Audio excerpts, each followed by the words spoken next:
Buenos días, mi nombre es Rodrigo Rey y vamos a hablar hoy del paciente con enfermedad celíaca. Aquí en la filmina tienen mi mail para cualquier duda, sugerencia, comentario que quieran aportar. Bueno, cuando hablamos de enfermedad celíaca hablamos de una enfermedad compleja en la que hay un desorden inmunológico que desencadena una reacción inflamatoria en el intestino delgado.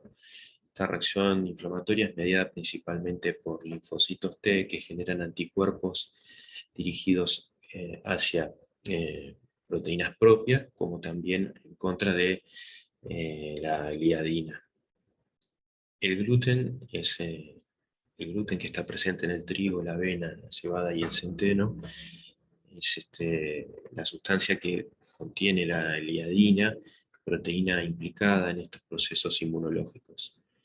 La presentación típica de la enfermedad es en edades tempranas, con las características de malabsorción intestinal, diarrea, pérdida de peso y distensión abdominal y dolor abdominal. Hay, sin embargo, mucha variabilidad clínica en esta presentación y algunos pacientes pueden tener síntomas inespecíficos como cefalea o bajo rendimiento escolar, que como forma de presentación, e incluso hay formas asintomáticas como veremos luego. Existe una fuerte predisposición genética, tanto es así que hay 10 veces más riesgo de padecer enfermedad celíaca en familiares de primer grado de pacientes con celiaquía. Y lo que hablábamos recién del polimorfismo clínico es otra de las características de esta enfermedad. Siempre que uno obtenga muestras del duodeno de pacientes afectados, hay unos cambios histológicos típicos que incluyen la atrofia vellositaria y la infiltración linfocitaria en la mucosa. Estas características histológicas pueden ser parcheadas e incluso esto dificultar el diagnóstico por endoscopía. Un pilar fundamental en el diagnóstico es la confirmación de mejoría clínica al retirar el gluten de la dieta. Entonces, en conjunto con la serología, la biopsia y la mejoría sintomática, es que uno puede llegar a realizar el diagnóstico de enfermedad celíaca.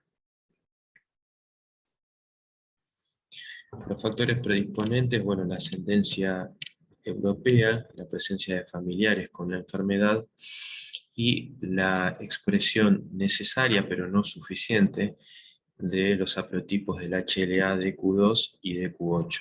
Esto significa que tener estos haplotipos, expresar estos haplotipos, es condición, pero no es suficiente para desarrollar la enfermedad celíaca. También hay una asociación con otras patologías inmunológicas como la diabetes tipo 1 o la tiroiditis autoinmune. Entonces, decíamos que se presenta la gliadina en las células presentadoras de antígenos al linfocito T y se genera una respuesta de anticuerpos que daña el epitelio y consecuentemente lleva a la atrofia vellositaria que provoca los síntomas típicos a nivel intestinal de mala absorción. Entonces, una enfermedad con una fisiopatología compleja, un factor genético, un factor ambiental y un factor inmunológico que interactúan para provocar el daño tisular que se observa en los pacientes con enfermedad celíaca. Decíamos que 1 de cada 100 individuos en la población general se dice que pueden tener enfermedad celíaca y los pacientes y los familiares directos de pacientes afectados tienen 10 veces más riesgo de padecer enfermedad celíaca. En pacientes adultos la presentación más frecuente es oligosintomática, incluso con formas subclínicas, mientras que en niños jóvenes menores de 2 años se presenta con la forma clásica, con mala absorción y retraso en el crecimiento. Hablábamos de las formas clínicas. Existen al menos estos 5 tipos conocidos: la forma sintomática clásica, la forma con síntomas no clásicos, la forma asintomática, potencial y la refractaria. La forma sintomática clásica decíamos que es más frecuente en niños pequeños, menores de 2 años, con diarrea, mala absorción, déficit de vitaminas, minerales y micronutrientes, lesión importante de las microvellosidades, lo que lleva también a un déficit de lactasa y consecuentemente intolerancia a la lactosa y diarrea osmótica. En el examen físico, en estos niños va a haber distensión abdominal importante, pérdida de peso, baja talla, todos los signos carenciales posibles, y también va a haber hiporexia, producto de la intolerancia al alimento. Se debe descartar en estos casos la presencia de parasitosis, por supuesto alergia a la leche de vaca, que va a tener sintomatología similar en cuanto a la intolerancia a los lácteos, y sobrecrecimiento bacteriano. Una forma grave de presentación es la llamada crisis celíaca, que cursa con profundos trastornos hidroelectrolíticos y pone en riesgo la vida del paciente. Las formas sintomáticas no clásicas pueden presentarse con cualquiera de estos síntomas y confundirse con otras enfermedades. Siempre sospechar la enfermedad celíaca cuando los pacientes se presentan con estas enfermedades, con estos síntomas, y recordar que la alteración persistente de las transaminasas debe inducir a la exclusión de la enfermedad celíaca como la causa. Dentro de la presentación no clásica también podemos encontrar síntomas extradigestivos, como puede ser astenia, la cefalea, decíamos, depresión, osteoporosis, caída del cabello, incluso, decíamos, convulsiones, ¿sí? Y otros síntomas no clásicos. Los pacientes también pueden presentarse asintomáticos. En este caso llegaremos al diagnóstico a través de la serología, la endoscopía o pruebas genéticas. Y, por supuesto, en estos casos encontramos que los pacientes cuando se someten a una dieta libre de gluten tienen mejoría en su rendimiento laboral o en el colegio, lo cual plantea la pregunta si realmente eran asintomáticos. En un screening poblacional podemos encontrar pacientes que tengan diagnóstico serológico y endoscópico y permanezcan asintomáticos y mejoran retirando el gluten de la dieta. Por supuesto, considerar esta posibilidad en familiares de primer grado de pacientes con celiaquía y aquellos que tengan enfermedades autoinmunes. Debe en estos casos tenerse un alto grado de sospecha para enfermedad celíaca. Y se describe como enfermedad potencial a aquellos pacientes que tienen serología y genética positiva, pero con una biopsia normal. En estos casos pueden aparecer síntomas leves, oligosintomáticos, y son pacientes que están en riesgo de desarrollar enfermedad con síntomas más floridos. Y la forma refractaria es aquella en que tras 12 meses del diagnóstico y con una dieta correcta no se logra recuperar las vellosidades y persisten los síntomas. Describimos un caso primario cuando de inicio el paciente no logra remitir la enfermedad, y un caso secundario cuando vuelve a hacerse refractario a la dieta luego de haber logrado una inicial remisión. Los subtipos 1 y 2 son subtipos histológicos y se refieren a la presencia o ausencia de linfocitos intraepiteliales en los casos refractarios. En la tipo 2, con presencia de linfocitos intraepiteliales y un fenotipo aberrante, se considera un tipo de linfoma intraepitelial de bajo grado y no va a responder a la dieta, es una enfermedad de mal pronóstico.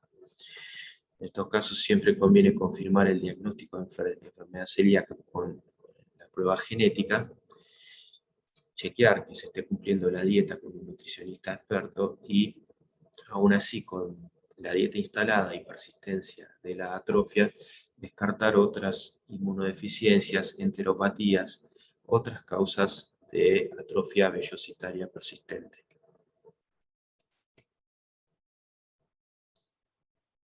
Están en este cuadro resumidos los puntos que explicábamos recién en la clasificación de las formas clínicas de enfermedad celíaca. Respecto a los anticuerpos, podemos dividirlos en autoanticuerpos y anticuerpos contra la gliadina.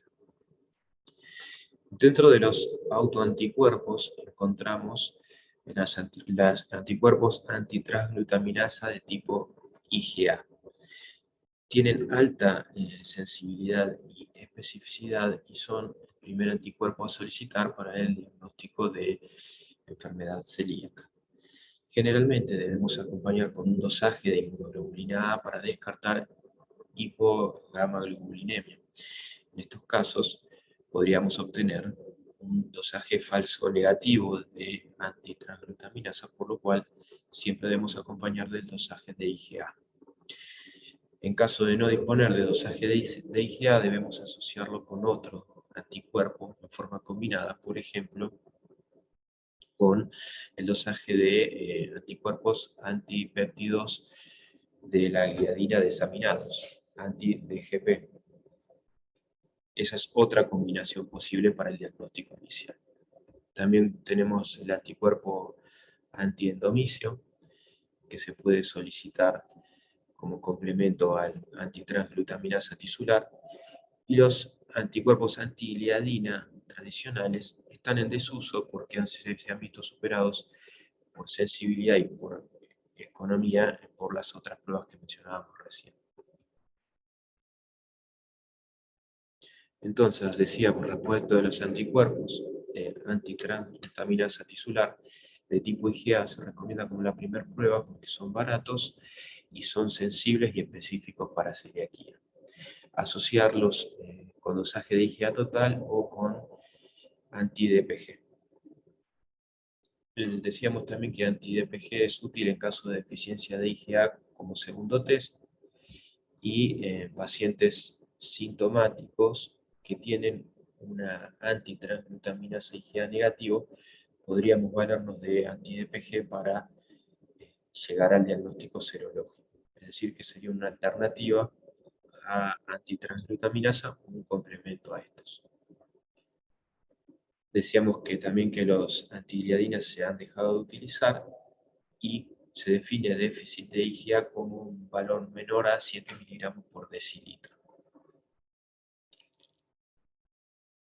Decíamos que también en pacientes con autoinmunidad, por ejemplo diabetes tipo 1, podemos obtener valores falsamente elevados de antitransglutaminasa tisular, con lo cual este anticuerpo pierde especificidad para celiaquía y en ese caso debemos confirmar hacer pruebas variadas con los EMA.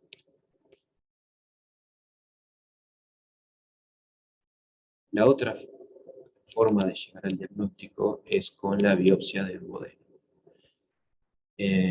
Siempre todas las pruebas diagnósticas conviene realizarlas con una dieta con gluten, porque sabemos que la dieta libre de gluten va a provocar disminución de los anticuerpos y recuperación vellositaria. Entonces, idealmente para el diagnóstico adecuado el paciente debe estar consumiendo gluten.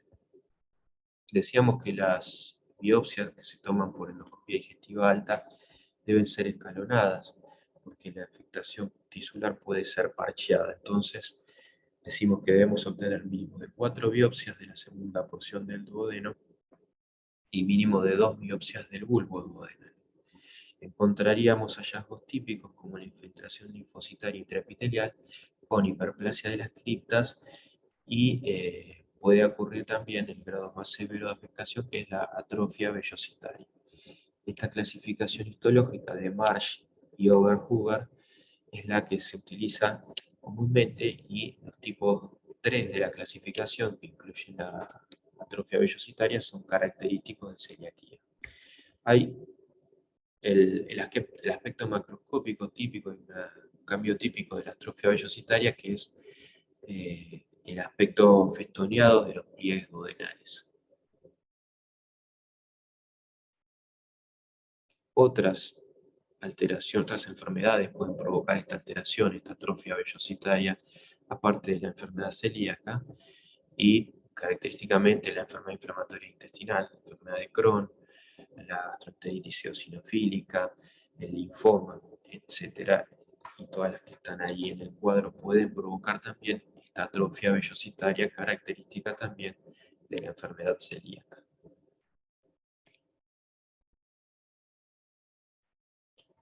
Bueno, respecto al pronóstico, obviamente además de las alteraciones nutricionales, las alteraciones que vimos en el desempeño, en la vida diaria de los pacientes, existe siempre un riesgo de desarrollar linfoma no Hodgkin, que aumenta conforme pasan más los años con inflamación intestinal y exposición al gluten.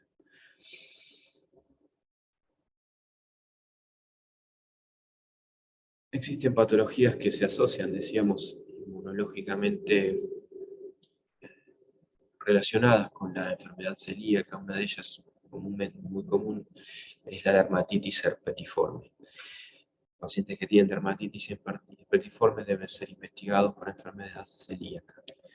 La asociación es común y, de hecho, el tratamiento de la dermatitis herpetiforme consiste en la dieta libre de gluten y se puede agregar Dapsona como tratamiento farmacológico, pero sin duda que la enfermedad remite con la dieta libre de gluten. Hay una asociación con diabetes tipo 1, dijimos síndrome de Down, hepatitis autoinmune, tiroiditis autoinmune y otras más. Bueno, esta es una imagen de pápulas y vesículas pruriginosas típicas de la dermatitis herpetiforme, en la rodilla y en la zona sacra. Bueno, es importante en la forma subclínica descartar malignidad, ¿sí? Y detectar déficits nutricionales.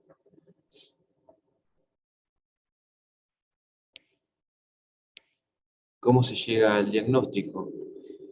Bueno, desde la anamnesis, por supuesto, dijimos que el riesgo en familiares de primer grado es más elevado, mucho más elevado. Entonces, debemos aumentar la sospecha diagnóstica en esos casos. Y en los pacientes que tienen síntomas y signos, obviamente, llegaremos más fácil al diagnóstico, pero siempre considerar la posibilidad de enfermedad subclínica. Ante la presunción diagnóstica, solicitar estudios serológicos y endoscopía de acuerdo al grado de presunción diagnóstica, y la confirmación siempre pasa por la mejoría con la dieta libre de gluten.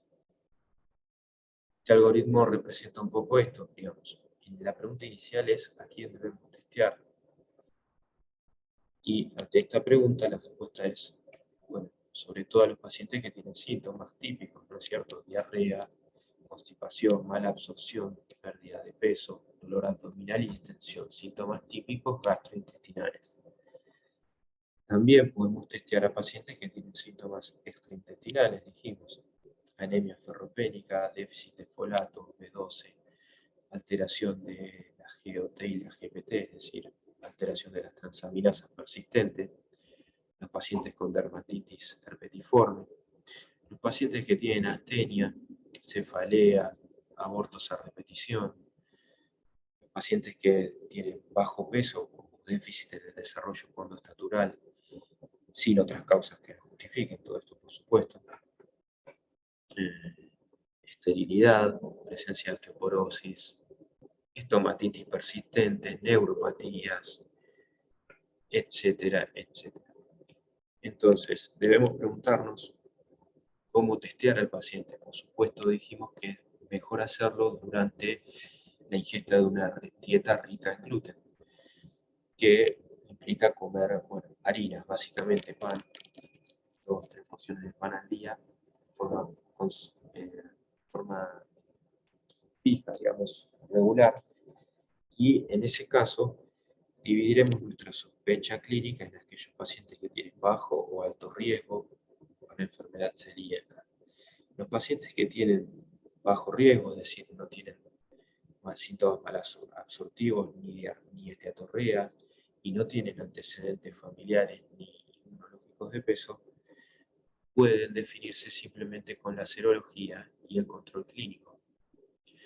Dijimos entonces que podríamos solicitar anticuerpos contra transglutaminasa tisular y en caso de tener una prueba positiva, siempre debemos complementar con la biopsia. En caso de que la prueba sea negativa y tengamos déficit de IgA, podemos complementar con otros anticuerpos, por ejemplo, DGP y IgG. Si estos son positivos, debemos ir siempre a la biopsia duodenal. Si siempre los anticuerpos son negativos en este contexto de baja probabilidad, decimos que la enfermedad celíaca es de baja probabilidad.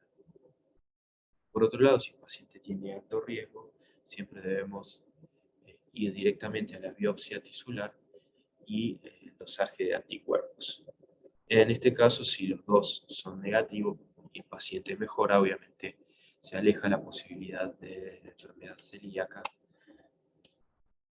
Y si los dos son positivos, la enfermedad se confirma. Mientras que en una tercera instancia, cuando hay discrepancia entre la biopsia y la serología, quizás se hace útil la prueba genética para detectar los haplotipos del HLA responsables y completar el diagnóstico diferencial con otras causas de atrofia vellositaria y a la vez que hace un seguimiento, digamos, más exhaustivo del paciente con control de serologías y control de respuesta a la dieta libre de gluten.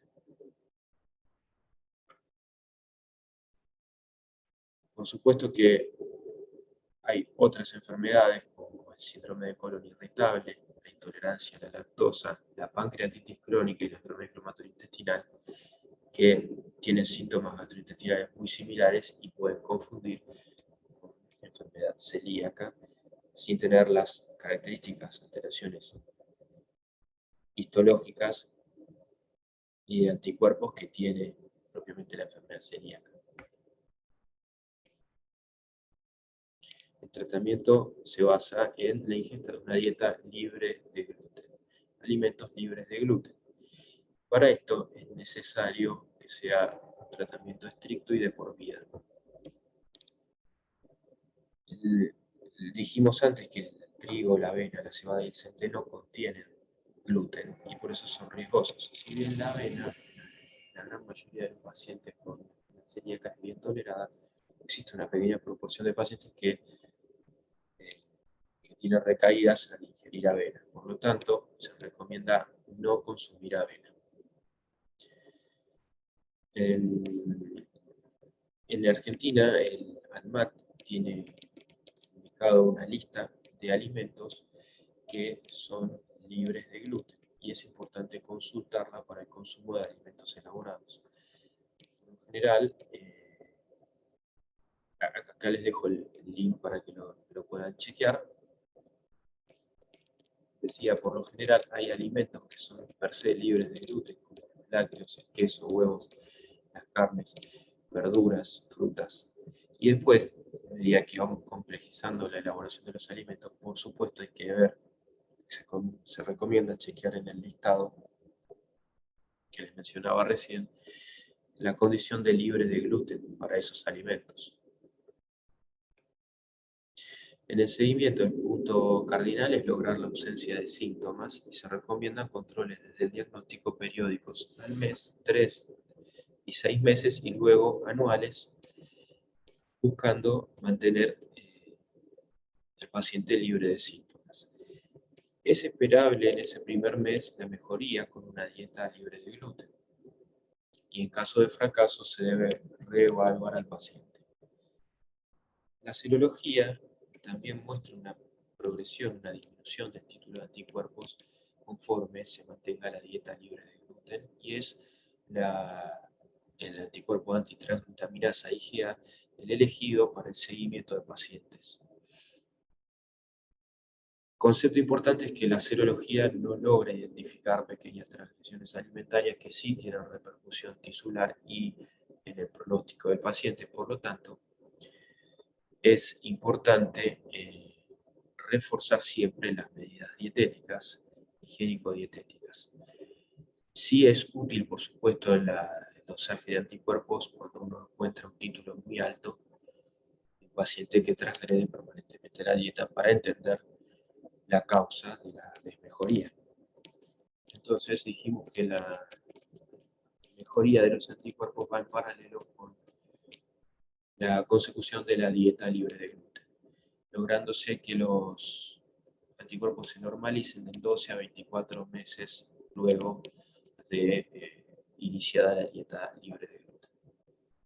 No es recomendable la biopsia de control, por supuesto, salvo que exista fracaso y obligue a buscar otros problemas que justifiquen la sintomatología, la falla a la dieta libre de gluten.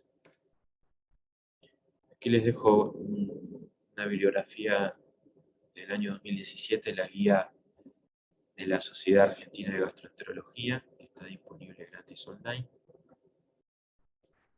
Bueno, con esto damos por terminada la clase, espero que haya sido de utilidad y estoy a disposición para cualquier cosa.